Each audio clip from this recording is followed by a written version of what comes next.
4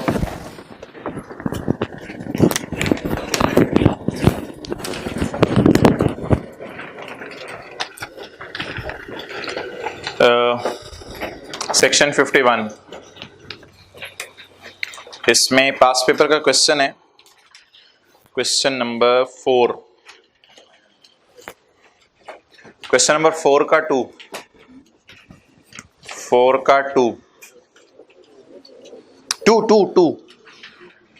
explain the treatment of foreign source income. Foreign source income की treatment बतानी है for tax year 2017 under the following independent situations.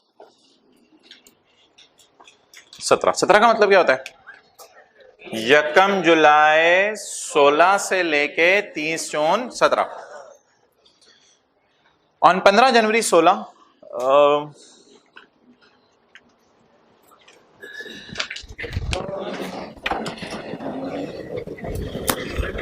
On 15 January 16 पिछले साल on 15 January 16 Farhan return to Pakistan. Return वो थोड़ा सा पहले ही हिंट मिल गया हमें कि ये वाला सेक्शन है। पेपर में ना, पूरे पेपर में जरा पकड़ना मुश्किल होता है ये किस सेक्शन में से सवाल आया। रिटर्न्ड, वापस आ गया Pakistan. From London after 4 years लिखा होता फिर तो हमारा मसला ही हल हो जाना था। हमने कहा वो यार वो वाला सेक्शन आया है तो 10 में 4 तो शामिल है। Came from London after 10 years and has been living in Pakistan since then। देखें इधर, इससे पहले पाकिस्तान बंदा इससे पहले लंदन में है और इसके बाद बोले पाकिस्तान। ड्यूरिंग 2017। अच्छा एक मिनट, तो इस साल क्या है? क्योंकि 15 जनवरी को आया ना। इस साल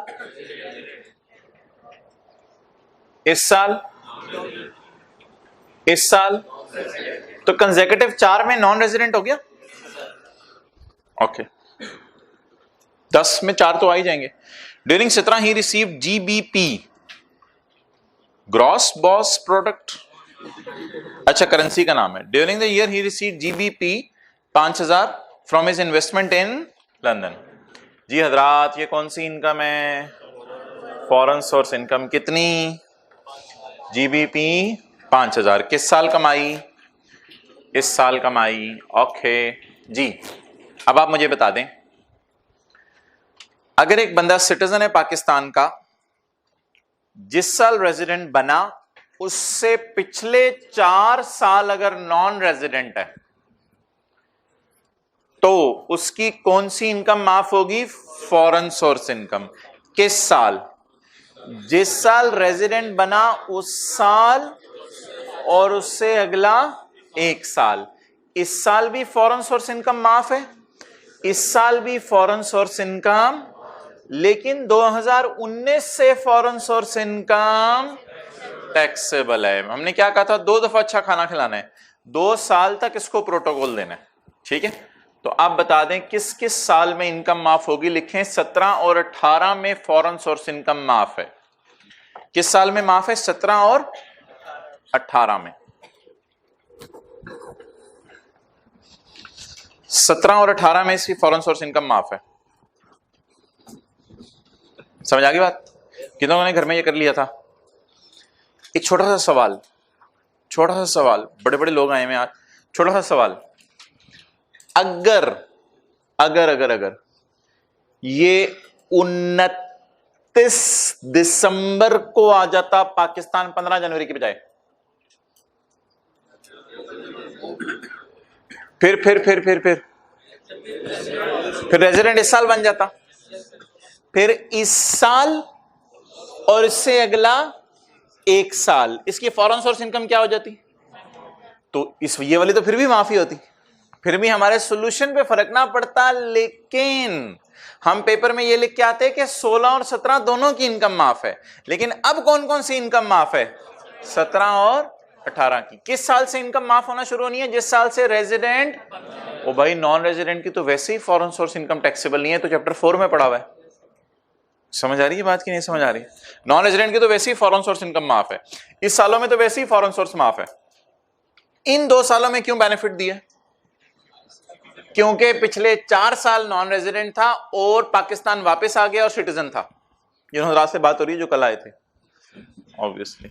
ओके चलें जी आगे। एक पूरा पैकेज है ना सीए, ये पूरी क्लास से लेनी पड़ती, कभी आना कभी ना आना, कभी आना ही ना, तो ये सीए में नहीं चलता। सेल्स टैक्स ले आए हो, शुरू करा दें, देखी जाएगी। चलो गुड। अच्छा भाई आगे चलें।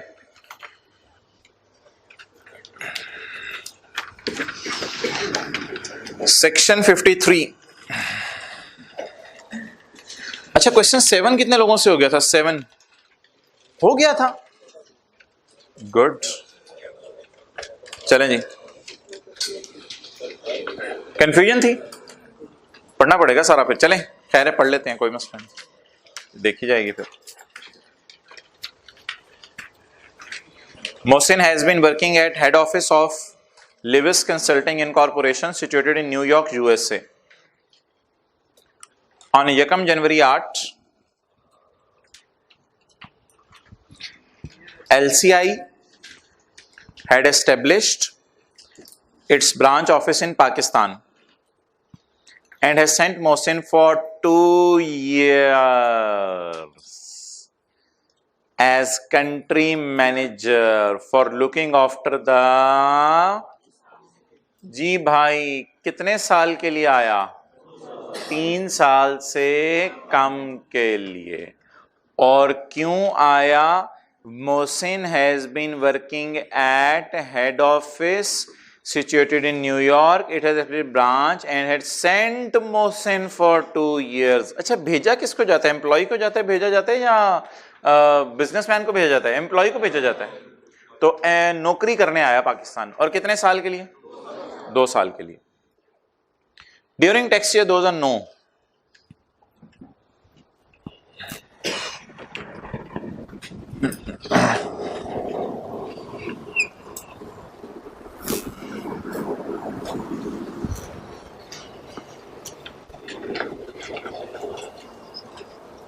2008, 2009 और 2010।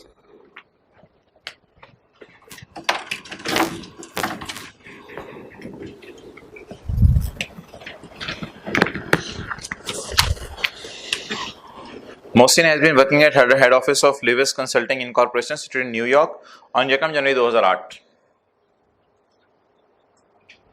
on 1 January 2008, 1 January 2008 को, भाई टाइम पे आया करें, डिस्टर्ब करते हैं सबको। On 1 January 2008, LCI had established a branch office in Pakistan and sent Mohsin for 2 years. Sent Mohsin for 2 years.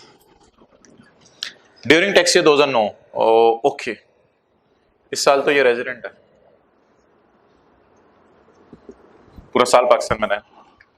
During tax year 2009, apart from salary income, salary भी कमाई, सैलरी भी कमाई, ये पाकिस्तान सोर्स है क्योंकि पाकिस्तान में है। During tax year 2009, apart from salary income, नौकरी कहाँ कर रहा है? पाकिस्तान में कर रहा है। During tax year 2009, apart from salary income, Mohsin earn the following amounts, इसके अलावा इसने ये अमाउंट्स भी कमाई हैं। ऑन 15 दिसंबर 2008, भाइयों अब मैं यहां नहीं लिख रहा 30 जून 8, आपको पता है।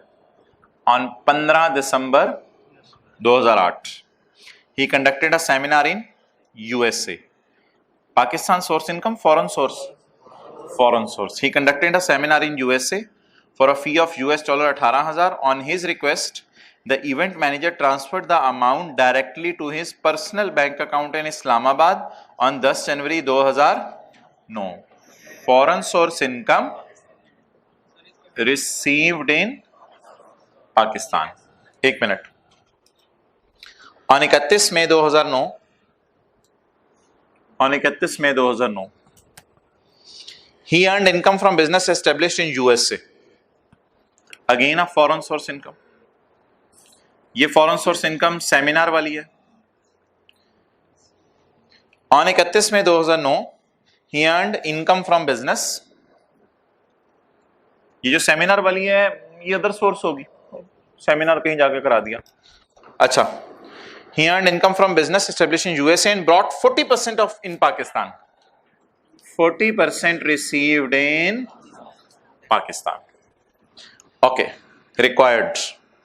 Discuss the taxability of only foreign source income. Do not discuss the taxability of Pakistan, but I will discuss the taxability of Pakistan source income. हमें क्या फर्क पड़ता है, हम डिस्कस कर लेते हैं। तो हम कहेंगे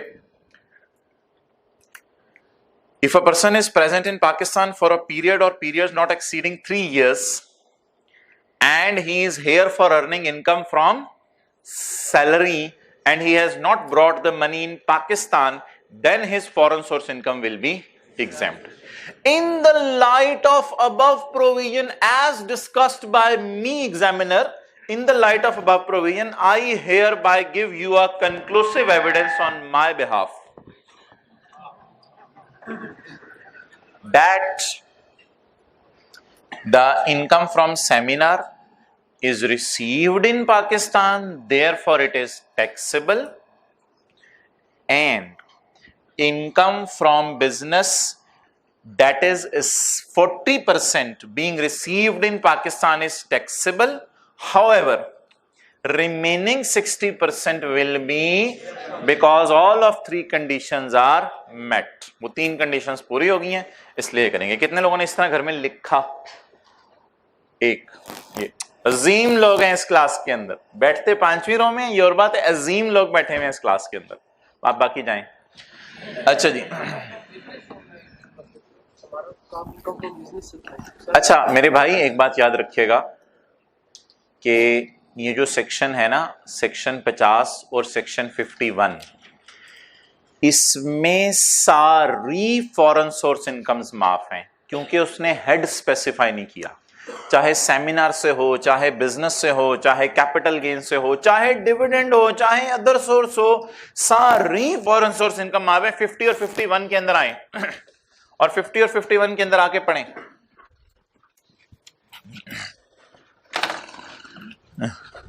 द फॉरेन सोर्स इनकम 50 की पहली लाइन पढ़ें, हेडिंग छोड़ें। The foreign source income KD, all foreign source incomes. बस बाहर के मुल्क में जो मर्जी करते फिरो, लॉ मेकर आपको तंग नहीं करेगा, क्योंकि आप पाकिस्तान में 3 साल के लिए आए हो यार।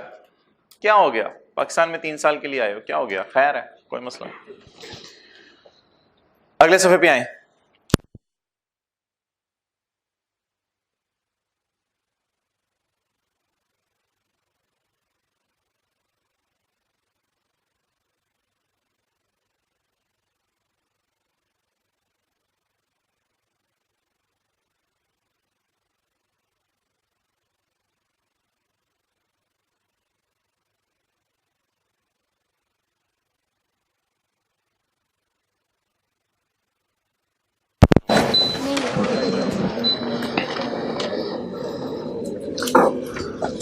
जी बोले क्या लिखा हुआ है 51 में? Any foreign source. जी भाई, फॉरेन सोर्स इनकम में कोई कैद है या सारी फॉरेन सोर्स इनकम है? अच्छा, पेपर में पता कैसे चला करेगा सेक्शन 50 से सवाल आया या 51 से? सेक्शन 50 में सबसे बड़ी बात जो सबसे पहले पता चला करेगी, बाहर से सैलरी कमाने आ रहा होगा। ये सबसे बड़ी इंडिकेशन ये है, बाहर से सैलरी कमाने आ रहा होगा। छोटी इंडिकेशन है कि 3 साल से कम के लिए आ रहा होगा। बड़ी इंडिकेशन ये है, फौरन सवाल में ढूंढने कहीं बाहर से तो नहीं आया सैलरी कमाने, बाहर से सैलरी कमाने। ये 50 की हेडिंग बनानी है आपने, बाहर से सैलरी कमाने आएगा, बाहर से सैलरी कमाने आएगा। एकदम आपके कान खड़े हो, सेक्शन 50 लगेगा। सेक्शन 50, 51 दोनों फॉरेन सोर्स इनकम को डील करते हैं। बाहर से सैलरी कमाने आएगा। अच्छा, सेक्शन 51 में बड़ी इंडिकेशन, बाहर 4 साल या उससे ज्यादा रहकर पाकिस्तान आएगा, लेकिन पाकिस्तान सैलरी कमाने नहीं आएगा, जिस मर्जी मकसद से आए। अब तो पाकिस्तान वापस आ गया, अल्ताफ हमेशा के लिए पाकिस्तान रहेगा। ये वाली बात, उसमें कोई शर्त नहीं है, ठीक है, बाहर से आ रहे अगले सेक्शन में, या बाहर से सैलरी कमाने आ रहे हैं, या बस बाहर से आ रहे? बाहर से आ रहे। कितने अरसे के लिए आ रहे? बस पाकिस्तान। बाहर कितना अरसा रहा? जी हजरात लेट क्यों है आप तीनों? चलो कोई बात, जवाब नहीं, ठीक है, आ जाओ भाई। फर्स्ट सेकंड थर्ड रो में जगह बनाए, फोर्थ रो में भी जगह बनाए।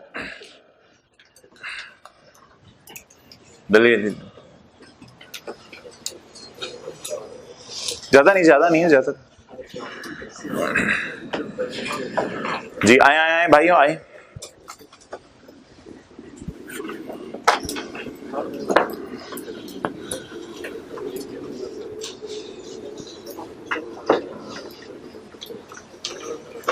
इधर आओ इधर आओ इधर।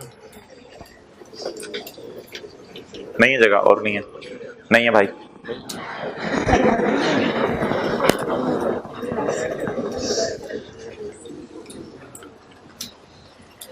नहीं इधर इधर इधर ना बैठो, इधर पहले 7 लोग बैठे हैं। ओके अच्छा जी, लेट्स स्टार्ट। अगला सेक्शन निकालें भाई।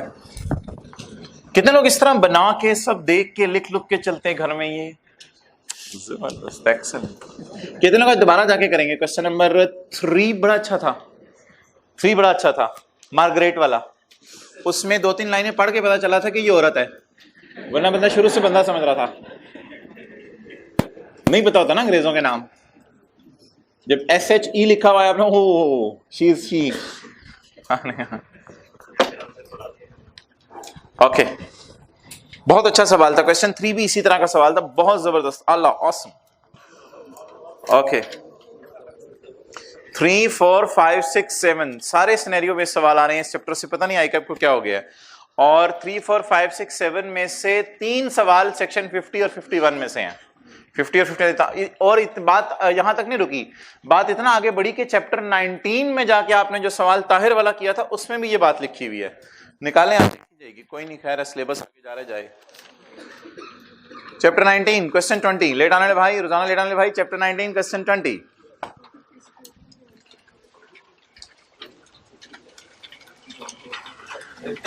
Other information, page number 341। ये वो सवाल जो आपने घर में 2 दफा किया है। Other information, Tahir was working in UAE for the past 5 years. Tahir UAE में कितने साल से? 5 साल से। And had come back to Pakistan in April. Pakistan किस महीने में आ गया? अप्रैल 2004 में। हमारा साल कौन से वैसे? 5। पिछले साल आया, पिछले साल आया। He received an amount equivalent to 1.5 lakh from his ex-employer, पुराने एम्प्लॉयर से, as differential amount on his final settlement. Final settlement में ना डिफरेंशियल अमाउंट का ये मतलब है कि कुछ पैसे इसने वापस करने होंगे, कोई उधार उधार, कुछ पैसे इसको मिलने होंगे, तो कर करा के नेट इसको इतने मिले बाहर के मुल्क से। जी हजरात, हमारा साल कौन सा है? 2005। आया कब है? कब? मुझे बताएं ना, रेजिडेंट है नॉन रेजिडेंट है, मुझे तारीख बताएं। अप्रैल में। तो इस साल क्या है? इस साल, इस साल।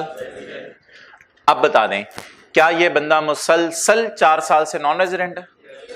अगर ये बंदा मुसलसल 4 साल से नॉन रेजिडेंट है तो आप बताएं इसकी फौरन, अच्छा ये तो नहीं, वो वाला सेक्शन तो नहीं लगाना कि पाकिस्तान आया है, कहीं लिखा तो नहीं है नौकरी करने आया 3-4 साल के लिए, ऐसी बात तो नहीं लिखी नौकरी करने आया 3-4 साल के लिए, तो 50 नहीं लगेगा, 51 लगेगा। ठीक है, तो नौकरी नहीं करने आया, तो नौकरी करने आया है तो 50 लगेगा। नौकरी का कोई जिक्र नहीं है कि नौकरी करने आया है तो 51। आप बता दें क्या इसका स्टे पाकिस्तान में 4 साल से ज्यादा है, बाहर 4 साल से ज्यादा है?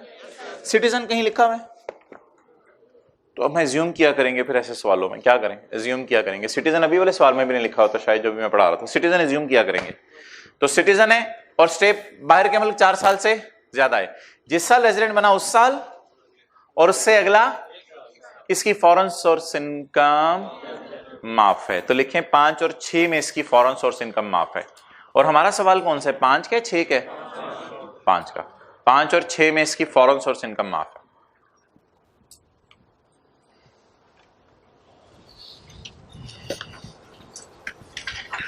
Okay, page 254, section 53।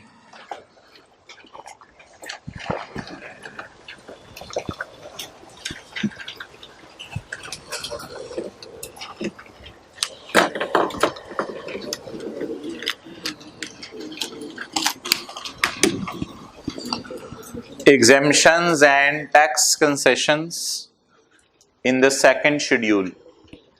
Second schedule में दी गई एग्जेम्पशंस और टैक्स कंसेशंस। भाई सेकेंड शेड्यूल फर्स्ट शेड्यूल के बाद आता है। ये इनकम टैक्स की किताब में फर्स्ट शेड्यूल के बाद एक सेकेंड शेड्यूल है। इसमें एग्जेम्पशंस की मिसालें दी गई हैं। एग्जेम्पशंस की बहुत सी मिसालें हमने सेकेंड शेड्यूल की पढ़ भी ली हैं और कुछ आने वाले दिनों में पढ़ेंगे भी। सेकेंड शेड्यूल में 4 किस्म की एग्जेम्पशंस हैं। सेकेंड शेड्यूल में 4 किस्म की एग्जेम्पशन है। कभी बंदे की इनकम माफ हो जाती है, कभी उस पर लोअर रेट लग जाता है, कभी उस पर टैक्स कम देना पड़ता है, कभी कहा जाता है कि फलां बंदे पे फलां प्रोविजन लगती ही नहीं। सेकेंड शेड्यूल में ये 4 किस्म के बेनिफिट्स हैं। पहला बेनिफिट, द इनकम्स और person specified in second schedule shall be exempt from tax. इसकी मिसाल है पेंशन। पेंशन माफ है टैक्स से, पेंशन पे टैक्स ही नहीं लगना।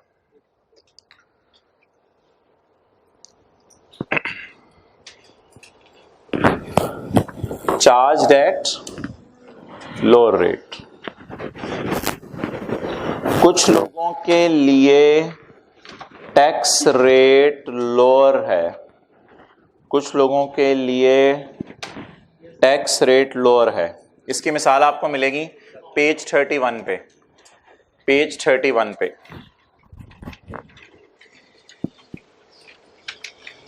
जनरल टैक्स रेट क्या डिविडेंड का, और कुछ लोगों के लिए 7.5%। वापस आ जाए, ये इसकी मिसाल है। आम रेट क्या है डिविडेंड का, कुछ लोगों के लिए सफे के एंड पे, कुछ लोगों के लिए 7.5%। Allowed a reduction in tax liability. इसकी मिसाल है फुल टाइम टीचर अलाउंस। इसकी मिसाल है full time teacher allowance. Full time teacher को कितना टैक्स माफ किया था? 25%। पूरा टैक्स माफ कर दिया था, रिड्यूस किया था tax. Exempted from the operation of any provision of this law. इस लॉ की फला प्रोविजन फला बंदे पे नहीं लगती। इसकी मिसाल पिछले सफे पे, दूर क्यों जाना। स्कॉलरशिप माफ है, लेकिन ये प्रोविजन कुछ लोगों के लिए नहीं है। बताएं बताएं बताएं। स्कॉलरशिप माफ है, लेकिन ये प्रोविजन कुछ लोगों के लिए नहीं है। जब रिश्तेदार को स्कॉलरशिप दे रहे हो तब आप इस प्रोविजन को नहीं लगा सकते। एग्जेम्प्टेड आपको कह दिया गया है, exempted from the operation, operation लगना of any provision of this law. फला लोगों के छूट है, उनके ऊपर ये प्रोविजन नहीं लगनी। जी किन के ऊपर ये प्रोविजन नहीं लगनी? जब रिश्तेदार को स्कॉलरशिप दे रहा हो तो ये प्रोविजन, वरना ये प्रोविजन लगेगी। तो ये तो बहुत जगह पड़ा है एक्सेप्शंस। जनरल रूल की एक्सेप्शंस डिविडेंड में पढ़ी थी। जनरल रूल की एक्सेप्शंस हर जगह, जनरल रूल की एक्सेप्शंस हम पढ़ते हैं। तो जनरल रूल की एक्सेप्शन जो होती है उसे क्या कहते हैं? फला बंदे पे फला चीज सिरे से लगनी नहीं। ओके जी, बता दें भाई सेकेंड शेड्यूल में कितने किस्म की एग्जेम्पशंस हैं? 4 किस्म की। 54 का भी, 54 भी साथ ही पढ़ लें। 53 के 1 की 3 पॉइंट्स छोड़ें, 54 भी साथ ही पढ़ लें। Exemptions and tax provisions in other laws. अच्छा, और कोई लॉ कह सकते हैं कि हमारे लॉ वाली इनकम माफ है? सेल्स टैक्स कह दे कैपिटल गेन माफ है? नो, नॉट अलाउड, ये इजाजत नहीं है। अच्छा, और कोई लॉ कह सकते हैं हमारे लॉ वाला रेट कम कर दो जरा? से यस और नो? नहीं, नहीं कह सकता। किसी और लॉ को क्या हक है, साथ वालों को क्या हक है हमारे घर के मामलों में इंटरफेयर करें? तीसरी बात, अच्छा, क्या और कोई लॉ कह सकता है कि हमारे लॉ का रेट कम कर दें? किसी और लॉ को क्या हम उसे फटकने भी नहीं देंगे अपने पास। क्या कोई और लॉ कह सकते हैं कि इनकम टैक्स में जो फलां बात लिखी है वो फलां फलां लोगों के लिए नहीं लगती? क्या कोई और लॉ कह सकता है? पढ़ें। A provision in any other law which exempt any tax under this law. A provision in any other law which reduces the tax under this law. A provision in any other law which reduces the tax liability under this law. A provision in any other law which exempts the operation of any line of this law shall have no effect. किसी कानून को हासिल नहीं है ये हक कि वो हमारे लॉ में आके पंगेबाजी करे, बेजा मदाखलत करे, इंटरफेरेंस करे। A provision in any other law, चारों बातें छोड़ें, निचली बात पढ़ें, shall have no legal effect। तो चारों पॉइंट छोड़ के पहली और आखिरी लाइन दोबारा पढ़ें। A provision in any other shall have no legal effect unless it is also mentioned in this law। का मतलब बताएं। अगर हमारा अगर अब्बू खुद ही कहें यार साथ वालों को ले आओ मसला हल कर लेते हैं, उनको बिठाते हैं, ये जो मसला हमारी लड़ाई चल रही है घर में, साथ वालों को बुला लो, वो बड़े हैं माशाल्लाह बुजुर्ग हैं, साथ वालों के घर में रहते हैं, उनको बुला लो, चलो खुद इससे मसला हल कर लेते हैं। अगर हमारा लॉ खुद कह दे कि फलां कानून में जो लिखा है मैं उसको मानता हूं, फिर सही है। इसकी कोई मिसाल कि हमारा लॉ ने इजाजत दी हो किसी और को हमारे अपने लॉ में दाखिल होने की, पिछले से पिछले सफे पे मिसाल इसकी, section 42, the income of an individual entitled to फलां एक्ट एंड फलां एक्ट शेल बी माफ। हमारे लॉ ने खुद कहा है कि फलां फलां लॉ में जिनकी इनकम्स माफ है जाओ मैं भी माफ करता हूं। तो वो लॉ तो कोई और है लेकिन हमारा लॉ उनको खुद तस्लीम कर रहा है। अगर खुद तस्लीम कर ले तो तस्लीम है, वो तो हर जगह फिर रहा होता है। तो फिर तस्लीम अगर हमारा लॉ कर ले तो फिर क्या मसला है जी। 53 का 1 बताएं, सेकंड शेड्यूल को कितनी पावर्स हैं?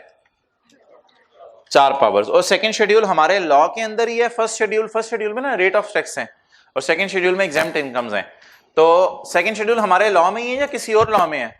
हमारे लॉ में ही है। 53 के 1 में और 54 में फर्क बताएं। 53 का 1 कहते हैं हमारे सेकंड शेड्यूल को ये पावर्स अवेलेबल है, और 54 कहते हैं इसके अलावा किसी और लॉ को ये पावर्स अवेलेबल नहीं है। ओके, वापस आ जाए 53 के अंदर। 53 का 1A, ये ऐसे ही कॉन्सेप्ट है अजीब सा। एक साहब कहते हैं कि मेरी इनकम फ्रॉम बिजनेस है टॉयज वाली 50 मिलियन और मेरी इनकम फ्रॉम बिजनेस है एग्रीकल्चर वाली 30 मिलियन। तो मैंने आपको दूसरी क्लास में बताया था टोटल इनकम की 2 डेफिनेशंस हैं। थ्योरेटिकली,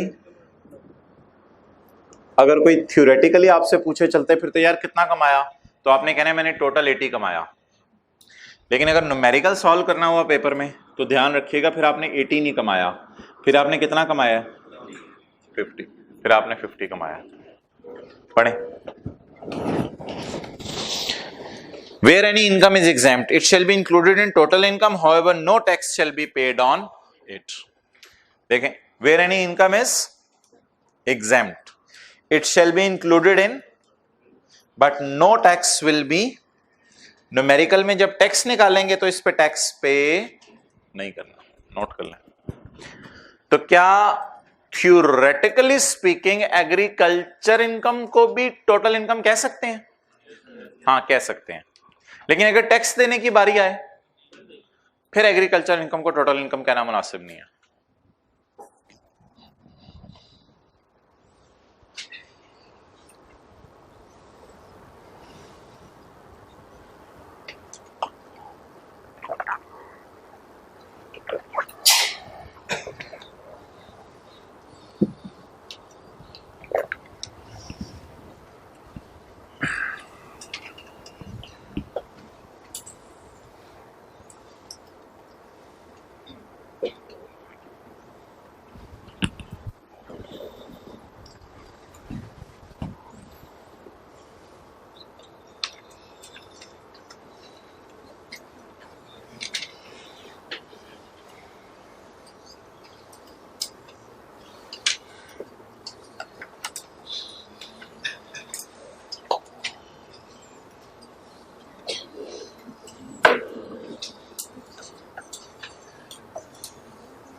ओके, नेक्स्ट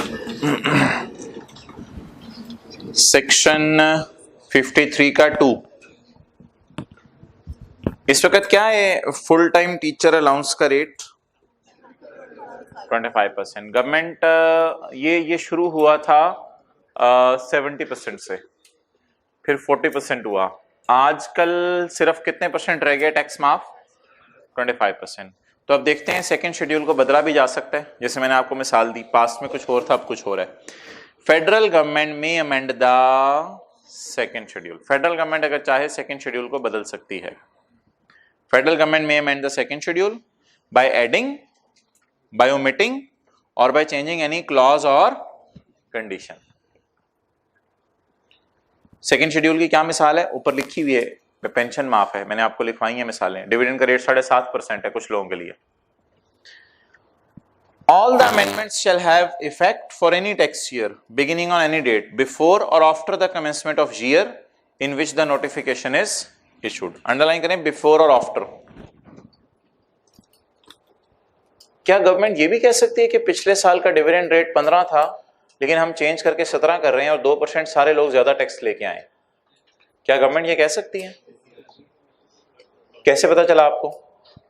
बिफोर और आफ्टर। बिफोर और आफ्टर का मतलब बताएं। पहले सालों का रेट भी बदल सकती है और अगले सालों का रेट भी बदल सकती है। इसको बैड लॉ कहते हैं, पुराने सालों का रेट बदलना। लेकिन देख लें, पुराने सालों का रेट बदलने की पावर है। दोबारा पढ़ें। All the amendments shall have effect, इनका असर होगा, और फॉर एनी टैक्स ईयर, किसी भी साल पे असर पड़ जाएगा। बिगिनिंग ऑन एनी डेट, वो साल कभी भी शुरू हो रहा हो। कब? फिर भी हमने कहा कब, कहते हैं बिफोर और आफ्टर। हो सकता है पहले शुरू हो रहा हो सकता है बाद में शुरू होना हो। आमतौर पे तो आफ्टर वाले ईयर्स पे असर पड़ता है रेट चेंज होने का। After the commencement of the year in which the notification is, notification होता है गवर्नमेंट का ऑर्डर। तो गवर्नमेंट ने जिस साल ऑर्डर इशू किया उससे पिछले सालों पे भी असर पड़ सकता है, उससे फ्यूचर के सालों पे भी असर पड़ सकता है। नोटिफिकेशन का मतलब होता है गवर्नमेंट ऑर्डर।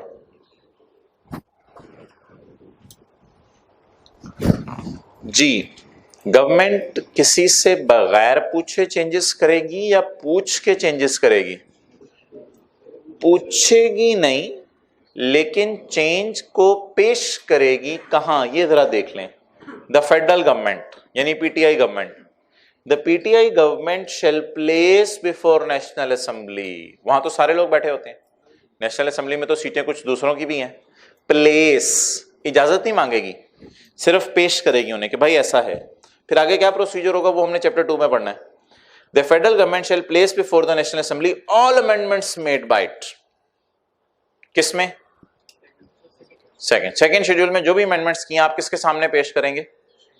नेशनल असेंबली के सामने। पेश करने वाला कौन होगा? पेश किसको की जाएंगी? पेश क्या किया जाएगा? अमेंडमेंट्स। ठीक है, पेश करने वाले कौन होंगे? मेजबान। पेश किसको किया जाएगा? मेहमान। पेश क्या चीज होगी? चाय। पेश करने वाला कौन है? पेश किसके सामने किया जाएगा? पेश क्या किया जाएगा? हाँ, अमेंडमेंट्स वो खा लेंगे भूख लगी हुई तो। आगे चलें। अल्लाहु अकबर, चैप्टर खत्म हो रहा है। जरा आए आप, ये जरा आए जरा इधर। कॉन्स्टिट्यूशनल प्रोविजंस, इस पे 2 दिन लगने चाहिए मेरे ख्याल से।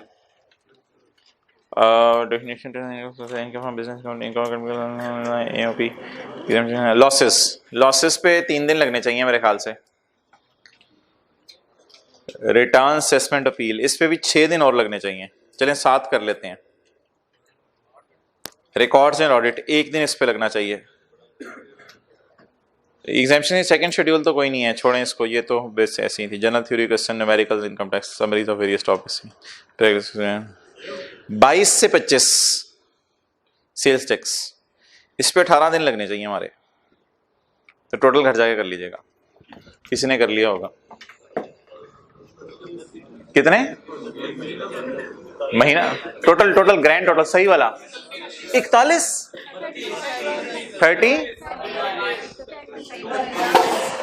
30 ओके। पढ़े जी सेक्शन 55, सेक्शन 55 लिमिटेशन ऑफ, बोले limitation of exemptions, limitation of exemption जी। इसमें जनरल एग्जांपल पढ़ें, जनरल एग्जांपल। इसमें व्हाइट बोर्ड पर लिखने वाला कुछ नहीं है। Honda cars company earned income from business of 100 रुपया। इस साल रेट क्या है कंपनी का? 29%, लेकिन पिछले साल 30% था, तो उस एतबार से मिसाल बनी हुई है। खैर है, Honda cars company earned income from business of 100 रुपया। It paid ₹30 as income tax on its income from, clear हो गया? तो होंडा बेचारे के पास बचेगा कितना बांटने के लिए? होंडा बेचारे के पास बचेगा कितना बांटने के लिए? 70। It is decided that ₹70 left is to be distributed to shareholder as dividend. 70 किसके तौर पे बांट दें? डिविडेंड के तौर पे। Now Honda while making dividend, payment of dividend will deduct tax of 10.5। आप बता दें कंपनीज पे डबल टैक्स है या एक दफा टैक्स लगता है? डबल टैक्स कैसे? एक दफा बिजनेसमैन अपनी बिजनेस इनकम पे टैक्स देगा, बचा कितना? 70 को जब बांटेंगे तो फिर दोबारा टैक्स लगेगा, कितने %? लेकिन ये न्यूमेरिकल आपके सिलेबस में नहीं आएगा, क्योंकि कंपनीज के न्यूमेरिकल नहीं है हमारे सिलेबस में, इसलिए मैंने ज़बानी कलामी लिख दिया। ये जनरल एग्जांपल है या इस सेक्शन की एग्जांपल है? इस सेक्शन की एग्जांपल नहीं, इस सेक्शन की एग्जांपल आगे है। Example of section 55। A company earned agriculture income of ₹, it paid ₹0। क्यों? इस कंपनी ने क्यों जीरो टैक्स दिया? It paid ₹0 as income tax on its income from business because agricultural income is, रुक जाएं, ये कंपनी अब कितना बांटेगी? 70 बांटेगी 100। अब 100 पे टैक्स लगने या नहीं लगना, 100 की नेचर बिजनेस है या नहीं, पहले तो ये बता दें। 100 जो बांट रहे हैं आगे शेयर होल्डर्स को, कौन सी इनकम है? Dividend income. अब 100 क्या ऊपर 70, ऊपर 100 क्या था? Business income. ऊपर वाले सवाल में 100 क्या था और 70 डिविडेंड, तो 70 पे हमने टैक्स डबल लगाया था, दोबारा लगाया था। इधर 100 क्या है? Business income. 100 में से 0 माइनस किया, 100 ही। अब सवाल ये, डिविडेंड इनकम पे टैक्स लगेगा या नहीं लगेगा? सेक्शन की हेडिंग पढ़ें। हेडिंग क्या है? लिमिट करो एग्जेम्पशन को, रोक दो एग्जेम्पशन, लिमिट करो एग्जेम्पशन को। मतलब बताएं सेक्शन की हेडिंग का, लिमिट करो एग्जेम्पशन को। आप बता दें भाई, एग्रीकल्चर इनकम वाली कंपनी अपने शेयर होल्डर्स को जब डिविडेंड बांटे तो वो टैक्स लगाए या ना लगाए? लगाए, डिविडेंड पे टैक्स लगेगा। अल्लाहु अकबर। Point 3, it is decided that ₹100 to be distributed to share holder as, क्योंकि बचा ही 100 हुआ है, सारा बांट देते हैं। Now company while making the payment of dividend will deduct tax, will deduct tax, कितने? 15 रुपए, because exemption was available to original recipient. कौन था इस सवाल में? ओरिजिनल रेसिपिएंट इनकम का शेयर होल्डर था या कंपनी थी? कंपनी थी। It will not extend to shareholder receiving dividend out of company's income from business। Clear होगी बात? अगर कंपनी को बिजनेस इनकम माफ है तो शेयर होल्डर्स को डिविडेंड इनकम माफ नहीं है। चलें जी पढ़ें।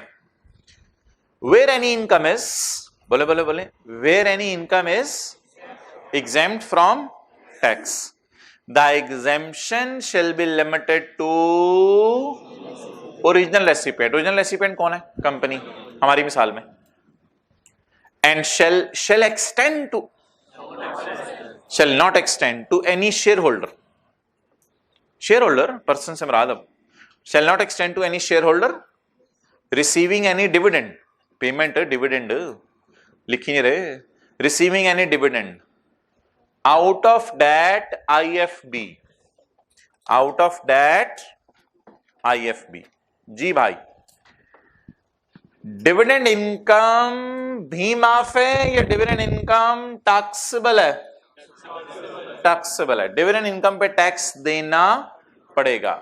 ये एग्जेम्पशन एक्सटेंड, बल्कि एग्जेम्पशन लिमिट हो जाएगी। एग्जेम्पशन क्या हो जाएगी? लिमिट हो जाएगी।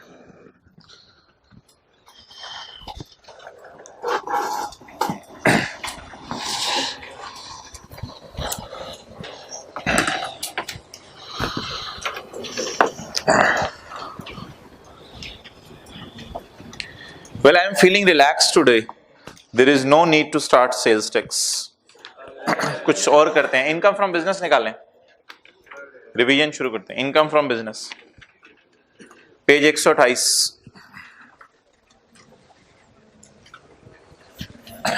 We are relaxed now. Page 128। Deductions, बोले बोले डिडक्शंस, खर्चे माइनस करने की इजाजत नहीं है। अच्छा भाई, डिडक्शंस नॉट अलाउड, खर्चे माइनस करने की इजाजत नहीं है। Following deductions will not be allowed under the head income from business. कौन कौन से खर्चे माइनस करने की इजाजत नहीं है? मैं बस जबानी बताता हूं, एक मिनट में, फीस दी हुई है ना मैंने। सेक्शन 21 से इनकम टैक्स माइनस करने की इजाजत नहीं है, बाकी टैक्सेस माइनस करने की। बी छोड़े, सी, ऐसे खर्चे जिन पे टैक्स नहीं काटा वो भी माइनस करने की इजाजत, अगर टैक्स काट के गवर्नमेंट को जमा करा दें तो माइनस करने की इजाजत है।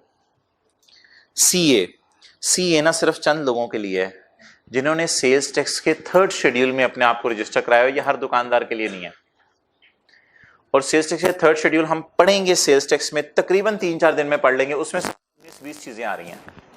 पाकिस्तान में करोड़ों चीजें बिक रही हैं, उनमें से 3rd शेड्यूल में 19-20 चीजें बिक रही हैं। जो बंदा पाकिस्तान में वो वाली 19-20 चीजें बेच रहा होगा, अगर वो कमीशन पे करे तो उसके लिए 0.2% ऑफ सेल की लिमिट है, उतना अलाउड है, बाकी not allowed. Next, entertainment allowed है, 6-7 उसकी मिसालें दी हुई हैं अलाउड की, लेकिन अगर लिमिट्स क्रॉस कर जाए तो नॉट अलाउड। अनरिकग्नाइज्ड हर हाल में नॉट अलाउड है, अनरिकग्नाइज हर हाल में नॉट अलाउड है, चाहे इफेक्टिव अरेंजमेंट भी हो टैक्स काटने के, फिर भी नॉट अलाउड है। रिकग्नाइज्ड तब अलाउड है जब अरेंजमेंट हो टैक्स काटने के। नेक्स्ट, फाइन गवर्नमेंट वाला नॉट अलाउड है, बाकी अलाउड है। ड्राइंग नॉट अलाउड है, पार्टनर को पेमेंट्स नॉट अलाउड है। अगला पेज, पार्टनर का जो मर्जी, partner salary, partner bonus, partner commission, partner के घर का बिजली का बिल भी नॉट अलाउड, सब कुछ नॉट अलाउड। पार्टनर की जाती पेमेंट सारी नॉट अलाउड। कल टेस्ट दिया होगा आपने। पॉइंट एल, 50,000 से ऊपर का अकाउंट हेड जिसके इंडिविजुअल खर्चे 10,000 से ऊपर हैं और वो किस में पे हो रहे हैं? कैश में, वो क्या है? Not allowed. लेकिन कुछ ऐसे खर्चे हैं जो स्टिल कैश में पे हो सकते हैं। 15,000 पर मंथ से ऊपर की तनख्वाह अगर कैश में पे कर दें तो नॉट अलाउड है। पॉइंट ओ, पाकिस्तान में इस वक्त लाखों बिजनेस हैं, उनमें से सिर्फ एक बिजनेसमैन के लिए है जो दवाइयां बना के बेच रहा है, खरीद के नहीं, जो दवाइयां बना के बेच रहा है, सिर्फ उन लोगों के लिए है। बहुत लिमिटेड सा इसका तस्वुर है और ये कहता है कि वो मैंने आपको कैलकुलेशन करवाई थी, लोअर ऑफ करके आप माइनस करेंगे ये सेल का 10% तक। ये तो कोई इतनी खास प्रोविजन नहीं है, पास पेपर भी हमने पढ़ लिए हैं। अगले सफे पे जो डब्बा बना हुआ है ना, ये मैंने आपको एक्सप्लेन कर दिया। नोट ऊपर जो डब्बा बना हुआ है ये मैंने आपको एक्सप्लेन कर दिया था। Hand written notes page number 4 देके, इनकम फ्रॉम बिजनेस का hand written notes page number 4 ही दिया था अभी दो दिन पहले, कतील के न्यूमेरिकल के साथ दिया था। ज्यादा है। पॉइंट 2, सिक्योरिटी डिपॉजिट बिजनेस का खर्चा है या नहीं है? Please please please, security deposit वापस मिल जाना होता है या खर्चा होता है बिजनेस का? वापस है। सिक्योरिटी डिपॉजिट बिजली की, चैरिटीज जो नॉन प्रॉफिट ऑर्गेनाइजेशन को दी हैं, ये बिजनेस का खर्चा है या टैक्स क्रेडिट मिलेगा? तो ये डब्बा मैंने आपको एक्सप्लेन कर दिया हुआ है, इसको आप पढ़ सकते हैं।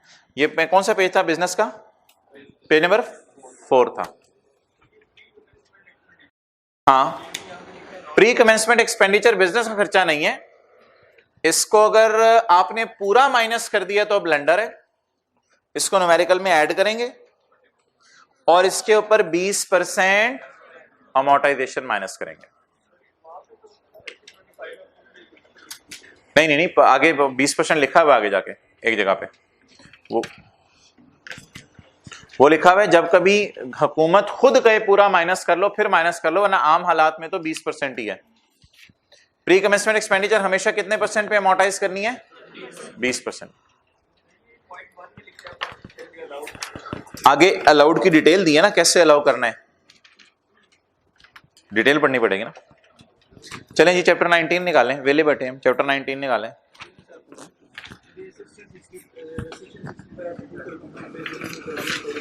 हाँ निकालें जी चैप्टर 19, डॉक्टर सोना वाला न्यूमेरिकल। क्लास मिस की थी इस टीए से समझ आके। ओके अच्छा भाई, चैप्टर 19 डॉक्टर सोना वाला न्यूमेरिकल है, क्वेश्चन नंबर 13। अच्छा मैंने आपको बताया था कुछ न्यूमेरिकल हमने स्टार्ट करने होते हैं बिजनेस के सेल से, और कुछ न्यूमेरिकल बिजनेस के स्टार्ट करने होते हैं प्रॉफिट से। चाहे न्यूमेरिकल सेल से शुरू करें चाहे न्यूमेरिकल प्रॉफिट से शुरू करें, दोनों सूरतों में बिजनेस इनकम सेम आनी चाहिए या चेंज आनी चाहिए? सेम आनी चाहिए।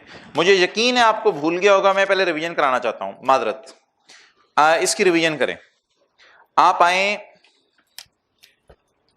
इनकम फ्रॉम बिजनेस में एक न्यूमेरिकल करते हैं जिसमें दोनों तरीके से सॉल्व करके देखते हैं। पेज नंबर 167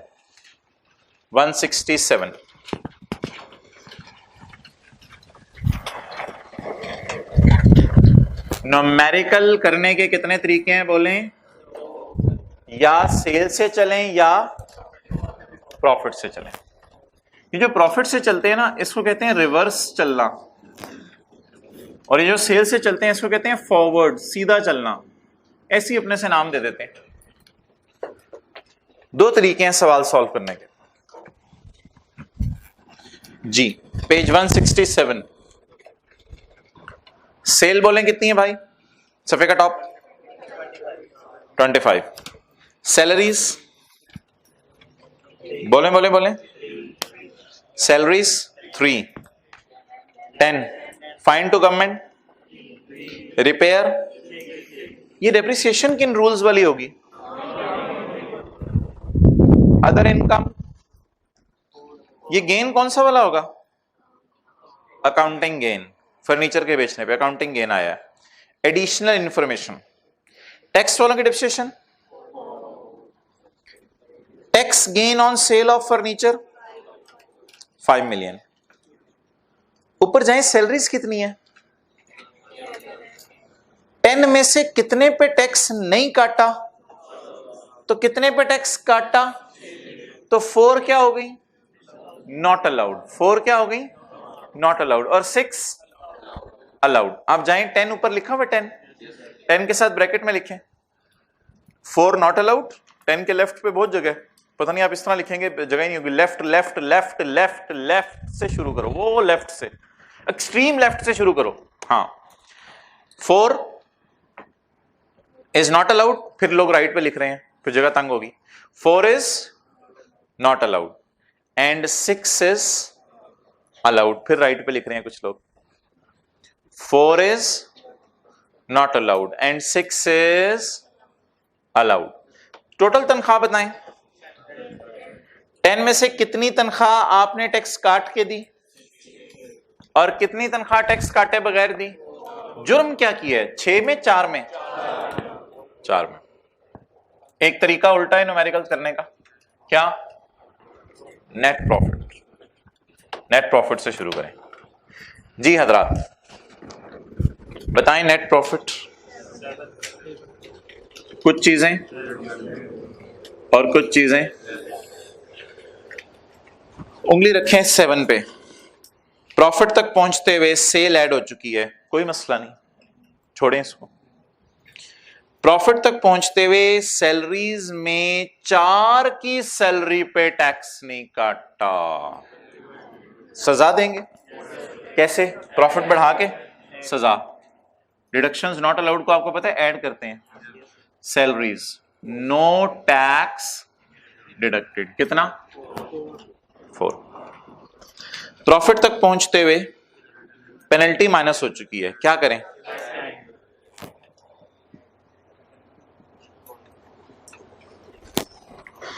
अटेंटिव है ना, इंटरेस्ट लें तो दाएं बाएं देखने में मजा नहीं आता फिर जी। प्रॉफिट तक पहुंचते हुए रिपेयर माइनस हो चुकी है, सही माइनस हो चुकी है या हम भी कुछ करें? सही माइनस हो चुकी है, अलाउड है ना, इग्नोर कर दें। प्रॉफिट तक पहुंचते हुए अकाउंटिंग डेप्रिसिएशन माइनस हो चुकी है। अच्छा, इसकी जगह क्या माइनस कर दें? कितनी? ठीक है। प्रॉफिट तक पहुंचते हुए 3 का अकाउंटिंग गेन ऐड हो चुका है। अच्छा, किसी को याद है अकाउंटिंग गेन कैसे रिवर्स होता है? लेस करके, कितना?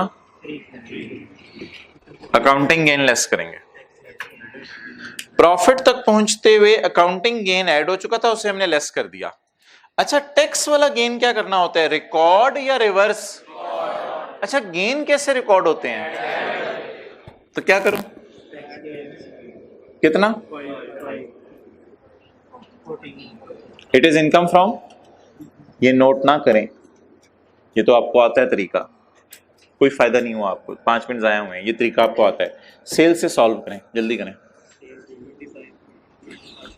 ना सॉल्व करें, इधर ही किताब पे कर दे बस। सेल से स्टार्ट करें, आप भी करें। कितना लोगों ने समझा मुझे कहा जा रहा है? हाथ खड़ा करें। ओके भाई, आप भी।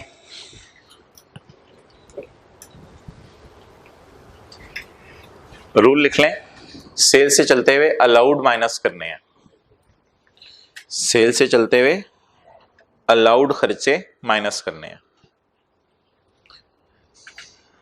ज्यादा आसान है, पकड़ने की बात है, पकड़ा गया तो ज्यादा आसान है तरीका, सिर्फ फोकस करें।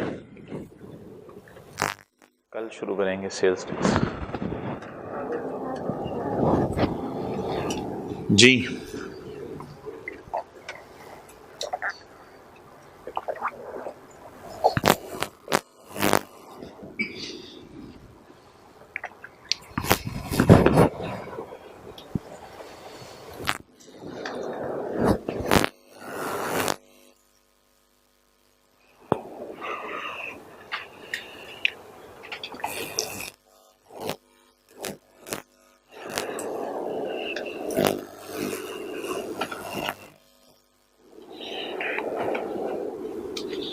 हाथ खड़ा करें जरा जिन्होंने कर लिया।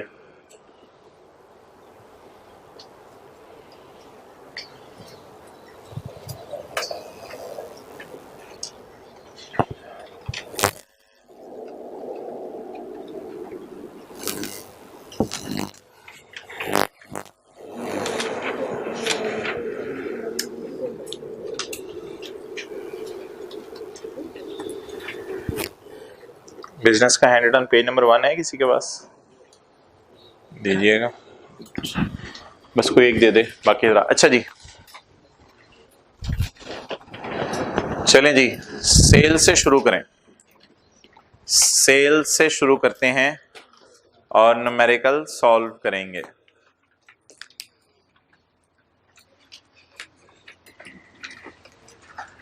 बिजनेस का हैंड रिटन पेज 1 ट्राई कीजिएगा, आज लिख लें यहां, बिजनेस का hand written page number 1 sale से चलते हुए ट्राई कीजिएगा। कितने लोग करेंगे जरा हाथ खड़ा करें। बिजनेस का hand written page number 1 sale से चलते हुए ट्राई कीजिएगा। साथ वाले से अब तस्वीर खींच लीजिएगा, सफा आगे पीछे हो गया है आपसे। सेल से चलते हुए, अच्छा जी, सेल से चलते बड़ा आसान तरीका है, पहली फिगर पे उंगली रखें। टैक्स वाले 10 की सैलरीज माइनस करने देंगे। भाई को उठाएं, भाई आगे हो तो भाई मतलब टैक्स वाले 10 की सैलरीज माइनस करने देंगे। नहीं, मुझे सिर्फ बताएं अलाउड कितनी है, नॉट अलाउड को इग्नोर करना होता है। बस सैलरीज टेक्निकल थी, आगे कोई चीज टेक्निकल नहीं थी। सैलरीज मेरी नजर में टेक्निकल थी, इसमें कुछ लोगों ने गलती की होगी, बाकी सब सही था। सेल से चलते हुए टैक्स वाले कितनी तनख्वाहें माइनस करने देंगे जिन पे टैक्स कटाए, सिर्फ वो। तो सेल से चलते हुए अलाउड माइनस करने देंगे। अच्छा, टैक्स वाले पेनल्टी माइनस करने देंगे? कुछ छोड़ें, सेल से चलते हुए माइनस नहीं करने देंगे। मैं ये नहीं पूछ रहा प्रॉफिट तक पहुंचते हुए, मेरे पूछने का तरीका बदल गया है। सेल से चलते हुए, सेल से चलते हुए टैक्स वाले सैलरीज माइनस करने देंगे जी, 6 की करने देंगे। अच्छा, सेल से चलते हुए टैक्स वाले पेनल्टी माइनस करने देंगे? कोई होंठ हिला ले आए हुए हैं तो। सेल से चलते हुए टैक्स वाले रिपेयर माइनस करने देंगे? कितनी? 6। सेल से चलते हुए टैक्स वाले अकाउंटिंग वालों की डिडक्शन माइनस करने देंगे? फिर किन की डिडक्शन माइनस करने देंगे? 4। सेल से चलते हुए टैक्स वाले, सेल से चलते हुए टैक्स वाले अकाउंटिंग वालों का गेन ऐड करने देंगे? अच्छा, टैक्स वाले किनका वाला गेन ऐड करने देंगे? उसको कैसे ऐड करें? ऐड गेन को कैसे रिकॉर्ड करें? ऐड करके। क्या जी जवाब? 40। अब हैंड रिटन पेज नंबर 1 आपने कहां से स्टार्ट करना है? सेल से। सेल से ट्राई करके आना है। अब भाई now there is a very valid question जो आपके जहनों में होगा, पेपर में हमने क्या करना है? भाई एक अटेम्प्ट आई थी, सिर्फ एक अटेम्प्ट, उसमें उसने लिखा हुआ था प्रॉफिट से शुरू करो। फिर तो ठीक है, वैसे सवाल कहते फिर तो मसला ही खत्म है ना। सवाल कहते सेल से चलो सेल से चल लेंगे, सवाल कहते प्रॉफिट से चलो प्रॉफिट से चल लेंगे। अच्छा, अब यहां लिखें if question is silent start from profit. वो पुराना वो तरीका लगाएं, आईकैप का सॉल्यूशन भी उसी तरीके पे आता है। इफ क्वेश्चन इज साइलेंट, अगर सवाल खामोश है तो न्यूमेरिकल कहां से स्टार्ट करने जी? प्रॉफिट से। किताब पे ही लिख लें सफे पे। If question is silent start from profit, bracket में लिखें पुराना तरीका, पुराना तरीका।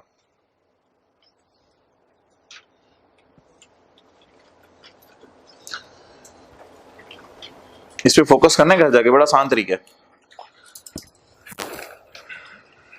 मोहतरम सवाल आ रहा है, आप पूछो पूछो।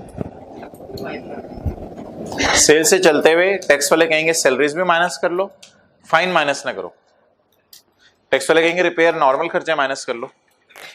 इसको कहते हैं टैक्स वालों की रिक्वेस्ट पे प्रॉफिट एंड लॉस बनाना। उनकी रिक्वेस्ट पे प्रॉफिट एंड लॉस बना रहे हैं, लेकिन फिर अकाउंटिंग रूल्स नहीं लगा सकते हम। सेल से चलते हुए टैक्स वाले कहेंगे डेप्रिसिएशन है, हाँ हाँ हमारी वाली माइनस कर लो, से गेन आया हमारे वाला। रिवर्सल कोई कुछ नहीं करनी, सिर्फ रिकॉर्डिंग्स हैं। यहां रिवर्सल्स भी हैं, रिकॉर्डिंग्स भी हैं, यहां सिर्फ रिकॉर्डिंग है। इसलिए मैंने असूल लिखवाया था आपको। इधर मैंने कहा था नॉट अलाउड को ऐड करते हैं, लिखवाया था उस दिन, और इधर क्या कहा था? अलाउड को माइनस करते हैं। इधर क्या करते हैं? नॉट अलाउड को और अलाउड को माइनस। अच्छा हाँ, मैं ये बात कर रहा था कि अगर सवाल साइलेंट हो तो कहां से चलना है? प्रॉफिट से। 2 या 3 सवाल आईकैप में ऐसे आए हैं जिसमें प्रॉफिट ही गिवन नहीं था, प्रॉफिट गिवन नहीं था। अब ये तो बोंगी है ना कि पहले प्रॉफिट निकालो, फिर पहले सवाल सही करो, फिर जवाब की तरफ आओ। तो उन सवालों में आपने क्या करना है? सेल से शुरू करना है। ऐसा सवाल मैं आपको दिखाने लगा हूं। लिखें, अगर क्वेश्चन में प्रॉफिट अवेलेबल नहीं है, अगर सवाल खामोश है, क्या करना है? ये बड़ी बेसिक बात है, पूरे सवाल का स्ट्रक्चर खड़ा होने लगा है। अगर सवाल क्या कहते हैं, सवाल में प्रॉफिट नहीं है, फिर कहां से शुरू कर दो? सेल से। अगर सवाल में प्रॉफिट नहीं है तो कहां से शुरू कर दो? सेल से शुरू कर दो। अच्छा, जो रेंडरिंग ऑफ सर्विसेज वाली ऑर्गेनाइजेशन होगी वो सेल से शुरू करेगी, रेवेन्यू से? रेवेन्यू, फीस, वहां से शुरू करेगी। चैप्टर 19 में मैं कोई ऐसा सवाल ढूंढने लगा हूं जिसमें प्रॉफिट गिवन ना हो, क्योंकि आप हैरान हो रहे हैं ऐसा सवाल जिसमें प्रॉफिट गिवन ना हो, हमें नहीं समझ आ रही बात। पेज 341 पे आए, पेज 341 पे आए। क्वेश्चन 20 आपको होमवर्क में दिया था। हजरात प्रॉफिट गिवन है, गिवन है, बस ठीक है, नॉर्मल तरीके से सवाल करेंगे। अच्छा जी, क्वेश्चन 20 देख लिया आपने। क्वेश्चन 14 नजर मारे, प्रॉफिट गिवन है, प्रॉफिट गिवन है, इसको कहां से शुरू करें? प्रॉफिट से, प्रॉफिट से कोई मसला नहीं। अच्छा, पेज 343, पेज 343 क्वेश्चन 22, 22 का 3, 22 का 3 जरा मैं पढ़ता हूं। ऑन 1 सितंबर Wajahat started a tuition centre for students of finance in a खूबसूरत इलाका। ट्यूशन सेंटर शुरू किया, ये कौन सी इनकम है? ट्यूशन सेंटर शुरू करना, सेंटर शुरू किया है, बिजनेस, नौकरी नहीं शुरू की। Started a tuition centre, business income है भाई, बिजनेस इनकम है। He receive tuition fees of 2198 and incurred the following expenses. Tuition इतनी फीस इतनी आई है बच्चों से पढ़ा के, और खर्चे ये हैं। बताएं जी कैसे न्यूमेरिकल शुरू करें? क्यों रेवेन्यू से? क्यों प्रॉफिट गिवन नहीं है उसका? खर्चे नॉर्मल से हैं, मंथली सैलरीज, मैं नहीं समझा रहा आपको सैलरीज अलाउड है या नहीं। कोई ट्रेवलिंग का खर्चा है, कोई कंप्यूटर वगैरह खरीदे हैं, पता नहीं कंप्यूटर को कैसे माइनस करेंगे, आपको ही पता है, और कोई मिसलेनियस वगैरह खर्चे हैं। बस रूल लिख लें, अलाउड को माइनस करना है, रूल लिख लें, अलाउड को माइनस करना है। पॉइंट 3 के साथ लिख रहे हैं ना, क्योंकि किससे चलेंगे? सेल से। लिखें जी, प्रॉफिट गिवन नहीं है, प्रॉफिट गिवन नहीं है, इसलिए बोले बोले आगे, इसलिए सेल में से अलाउड माइनस कर देंगे। मेरे ख्याल से आसान होगा ये इतना पोर्शन ट्राई करेंगे आप, इतना पोर्शन ट्राई कर लीजिएगा, होमवर्क में जाके देख भी लीजिएगा, सॉल्यूशन में जाके इतना पोर्शन ट्राई कीजिएगा। एक और सवाल मैं निकालता हूं, आपने मुझे बताना है इसमें प्रॉफिट अवेलेबल है या नहीं। भाई समझ आ गया बात की? समझ आ गई। प्रॉफिट नहीं था तो मेरी मजबूरी है, फिर मैं कहां से चलूं? सेल से। अगर प्रॉफिट अवेलेबल हो, प्रॉफिट से चले। सोना वाला न्यूमेरिकल, अब सोने वाले न्यूमेरिकल की तरफ आती है। पेज 336,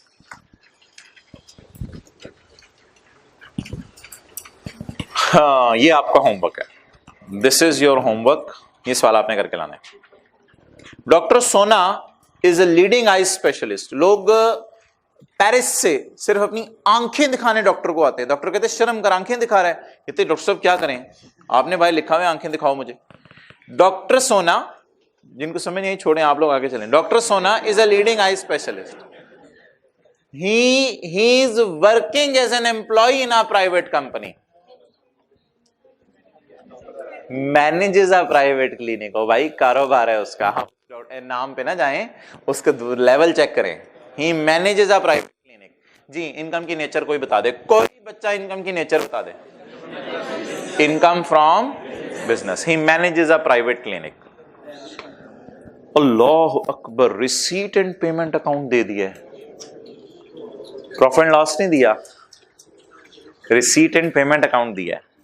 और इनकम एंड एक्सपेंडिचर का टॉपिक पढ़ लिया FR1 में, उसमें दिया होता है नॉन प्रॉफिट ऑर्गेनाइजेशन की डोनेशंस, पेमेंट्स, उसी तरह का सवाल है। सिंगल एंट्री में भी इसी तरह होता है, receipt, cash and bank account type दिया होता है, receipts and payments, receipts and payments दे दिए तो कोई मसला नहीं। रिसीट साइड पे देख लेते हैं कि कौन सा हेड है। ये जो कंसल्टेंसी फीस है ये किस हेड में जाएगी? Business income. क्लिनिक में कंसल्टेंसी दे रहे हैं ना, बिजनेस इनकम। कुछ कोई सिर्फ आंख देखता होगा, जब वो आंख दिखाते होंगे तो ये आंख देखता होगा। अच्छा, कुछ की आंख निकालता होगा और नहीं डालता होगा। इनकम फ्रॉम सर्जरी, सर्जरी आ जाओ भाई, इसको भाई लिटाओ, चलो भाई इसकी आंखें। इनकम फ्रॉम सर्जरी, मुझे आंखें दिखाई, इसकी हिम्मत। Income from surgery. जी ये कौन सी इनकम्स हैं दोनों? प्रॉपर्टी इनकम, ये कौन सी इनकम है? Other income. ये देख लेंगे नीचे जाके, अभी फतवा नहीं देना इनकम फ्रॉम अदर, पता चले शेयर बेचे हो। भाई अदर इनकम अकाउंटिंग की क्लास का लफ्ज है, हो सकता है अदर इनकम में कैपिटल गेन पड़ी हो, ये अदर इनकम अकाउंटिंग की क्लास का लफ्ज़ है, ये बोंगी मारी आपने अदर इनकम। एग्जाम में कमेंट्स आए थे, कहते हैं मैंने बच्चे के मार्क्स काटे, पूछा क्यों, कहते हैं उसने income from other source head का नाम लिखा था अदर इनकम, फिर न्यूमेरिकल सॉल्व हो रहा था salary business other income total, कहते हैं मैं इसका नंबर काट लिया क्योंकि हेड का नाम अदर इनकम नहीं है, क्या नाम है। अच्छा खर्चे खुर्चे कुछ आ रहे हैं, ये क्लिनिक का किराया ये किसका खर्चा है। गुड गुड, वो बच्चों ने नहीं होता था मैचिंग करें, ये खर्चा इसका है या नहीं, इधर से ये मैचिंग। अच्छा ये घर के खर्चे, अच्छा ये गाड़ी खरीदी, सर्जिकल इक्विपमेंट घर में खरीदा होगा सर्जरी करने, अच्छा असिस्टेंट को तनख्वाह दी, ये घर में होगा या क्लिनिक में होगा, क्लिनिक में होगा। अच्छा क्लिनिक कभी कभी भाग जाती है, क्लिनिक रनिंग। अच्छा कार एक्सपेंसेस डोनेशन वगैरह, अच्छा ट्राई करेंगे, चलेंगे कहां से, सेल से चलेंगे, प्रॉफिट से चलेंगे या कॉलेज से चलेंगे, कॉलेज से चलेंगे, प्रॉफिट से नहीं चलना, प्रॉफिट अवेलेबल ही नहीं है, लिखें प्रॉफिट इज मिसिंग, मैं सेल से अलाउड माइनस करूंगा। चलें कल ट्राई करके आइएगा, मसला है तो पूछिएगा। प्रॉफिट इज मिसिंग, मैं सेल से चलूंगा। मैं ये बात यकीन से लिख के दे सकता हूं, आप लोग 70-80% सवाल कर लेंगे, ये इंशाल्लाह आप 70-80% खुद कर लेंगे, फिर जो मसले रह जाएंगे